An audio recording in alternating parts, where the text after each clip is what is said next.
I'm gonna make some peanut butter cookies. And while I was looking at recipes, I came across the tried and true, you know, the old 3-ingredient peanut butter cookies, the peanut butter, the egg, and the sugar, and that's it. And then I thought, I wonder if they're any better or worse than the ones that have flour and vanilla and all that. So today, we're gonna make 2 kinds of peanut butter cookies, the one 3-ingredient and one with 9 ingredients.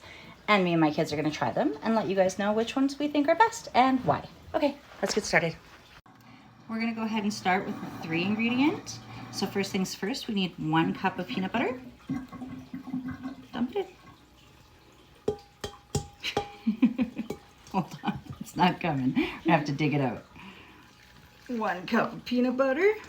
I even sprayed this with non-stick spray. It is not very, it is heavy, right? 1 egg. Go ahead, dump the egg. Thank you. And 1 cup of white sugar. Thank you, turkey.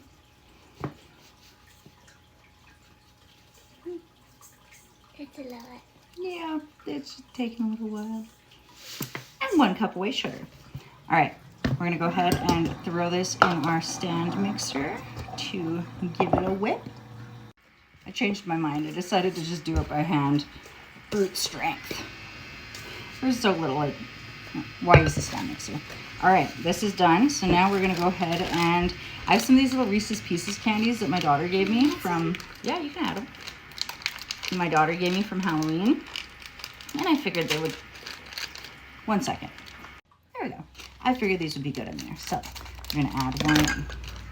Dump it. Thank you. We did 1 more. Good job. All right, we got 1 more to go in. Go ahead. Dump it. Thank you. What a good little helper you are. All right, I'm gonna mix these up.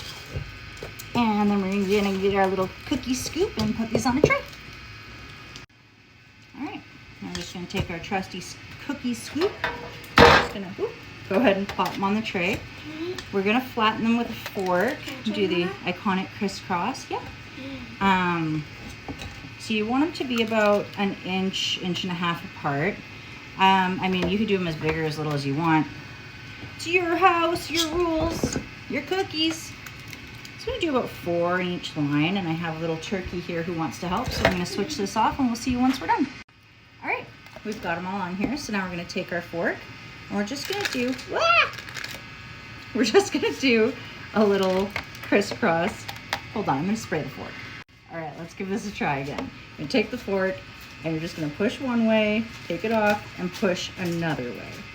There you go. And you're gonna do that to all your cookies until they're done. All right, now that all of our cookies are ready to go in the oven, we're gonna put them in a 350 oven for, I believe, 10 minutes. I'll let you know once I double check on that. Yes, 10 minutes. Okay, side note, really sorry for the weird background noises. That was my dishwasher. I just shut it off until I finished doing this because I rewatched the video and realized how absolutely insanely annoying that was. So I do apologize. All right, we're gonna do our 9 ingredient cookies now. All right, first for our 9 ingredient peanut butter cookies, we need a 1/2 cup of brown sugar, lightly packed. We need a 1/2 cup of room temperature butter or softened butter, not melted. And we need a 1/2 cup of regular white sugar. I took the lid off so it'd be a little quicker this time. It's about a 1/2 cup, right? I think so too. Okay, we're gonna throw this in our stand mixer with our paddle attachment and let that cream together. All right, once it's all nicely creamed together, we're gonna go ahead and add 1 cup of peanut butter.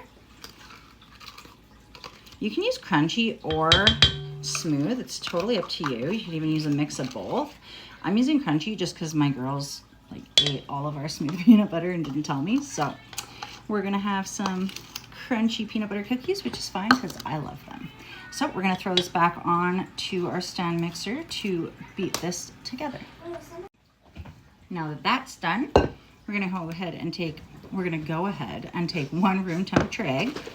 We're gonna add about a teaspoon of vanilla to it. That's about a teaspoon.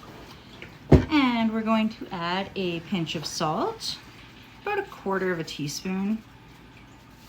That should do. And we're just gonna give this a little mix and dump that into our peanut butter, butter, and sugar mixture. And once again, back to the mixer.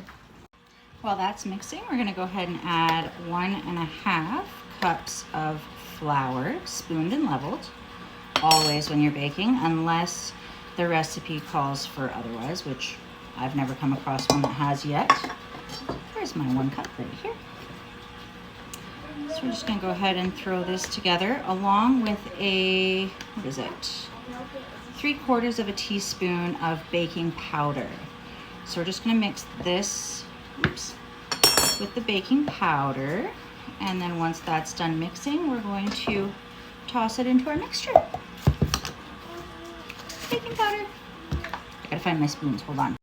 All right, about 3/4 of a teaspoon of baking powder. We're just gonna give this a little mixeroo. And we're gonna add it to our butters. And my God, I could eat it like that. It looks like a cloud, a peanut buttery, delicious cloud. All right, we're gonna go ahead and add our flour in. And we're gonna put it back on our mixer. Don't mix it yet, just in a minute, babe. We're gonna, don't over mix it because we don't want them rock hard, just until everything's incorporated. Don't forget to scrape down your sides.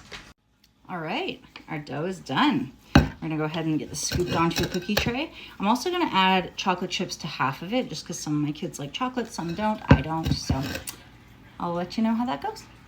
All right, batch number 2, 9-ingredient peanut butter cookies going in the oven, 350, 10 minutes, same as the last one. All right, the cookies are done. These are the 3-ingredient cookies with just the peanut butter, sugar, and the egg. And these are our 9-ingredient cookies. So right away, you can tell the difference. These ones came out more flat. They spread out a little more. These ones kind of held their shape a bit better. These are a bit thicker. So these ones are also, they're not really as structurally sound as these ones either, but we're gonna try both of them and see what we think. All right, take one of each, my dears. All right, let's try the 3-ingredient cookie first. One? Yep, that one. Yep, that one. All right. Okay, it's a peanut butter cookie. It's pretty sweet, but you know, it is what it is. Oh, hold on a sec. All right, what did you say about that one? It's good. It's good? What do you think of that one? Good? All right, now we're gonna try the 9-ingredient cookie. All right, try the other one. This one. I like both. I like this one better. This one's not as sweet. I honestly like this one better. You like the first one better? Mm-hmm. You too? The first one's sweeter. I like the both of them better though. And it's a little more crumbly and crunchy. Whereas the 9-ingredient cookie is crunchy on the outside, soft on the inside. The other one's almost chewy. Whereas this one's, I don't know, just a really good cookie. It just has a really good bite. Of course, the girls would like the ones that's, you know, the more sweet, but I like this one. Honestly, though, for a super fast, easy, quick, cheap cookie, the 3-ingredient cookie, there's a reason that it's a tried and true classic, right? Each to their own. Bye, guys. Thanks for watching. All right, my other daughter, Sky, she's going to tell us which one she likes better. These are the 3-ingredient. Take a bite. These are the 9-ingredient. Take a bite of that one. 3-ingredient. You like those ones better? Why? No one likes crunchy cookies. I love crunchy cookies. All right, I guess 3-ingredient is the winner.